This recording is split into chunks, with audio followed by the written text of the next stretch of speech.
Here in Arlington, we are very proud of our tradition of long-term planning, but circumstances can change, sometimes rapidly. How would you approach striking a balance between planning and flexibility?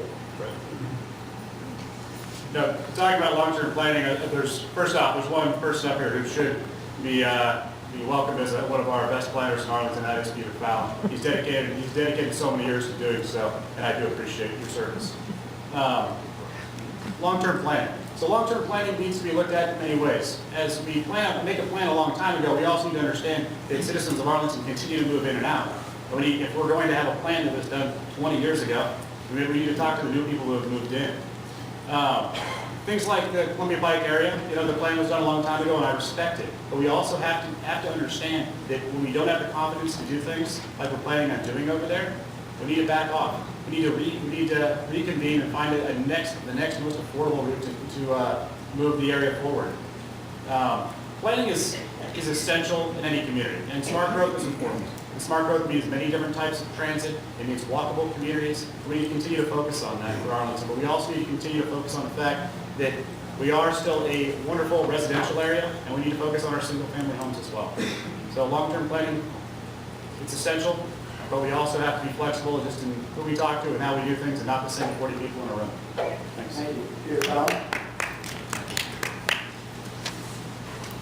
Well, I have to tell you that one of the biggest challenges or struggles or conflicts, I guess I'll say, that I had as a planning commissioner was going from looking at a new project or a new proposal and trying to balance it against what in many cases was a decades-old, 20 or 30 years, in some cases, planning document.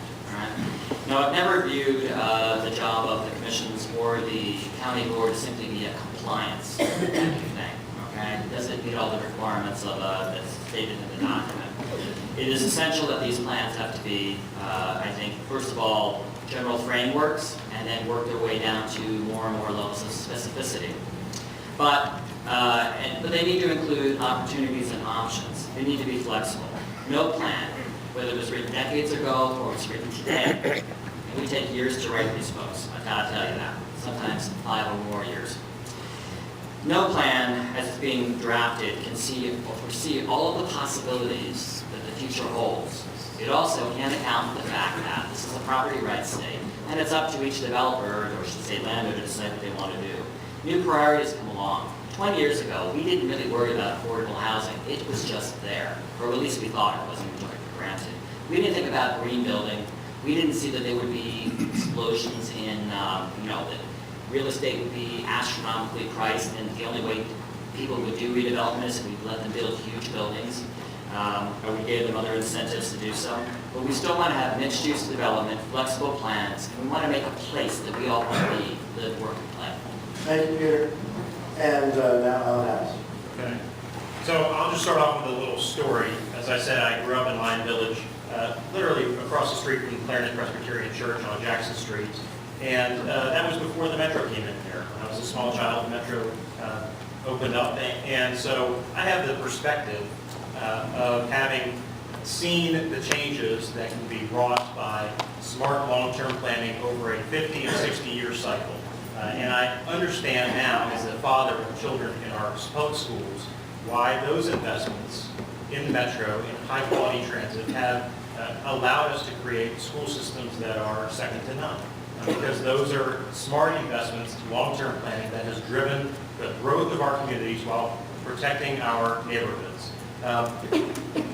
Long-term planning sort of requires you to stick in there and work through a lot of issues around neighborhoods, around transportation, around all sorts of things. And you can't just sort of stick your thumb into the wind and say, well, which way is the wind blowing today, if you're looking at a 50-year cycle. And so I think that's important as we think about some of the challenges that we face is to put ourselves out 50 years in the future and say what would be the best solution then, and let's apply that solution today. One of the ways, again, that I think I can help with long-term planning and freeing up the resources to make these investments is by driving innovation in our local government. So there's a lot of conversation around, what is relatively, 10 to 15% of our budget over the next 10 years. But we can think about creative ways to free up resources within our $1.1 billion that we're spending annually to make those future forward-looking investments that will provide benefits over the long term for our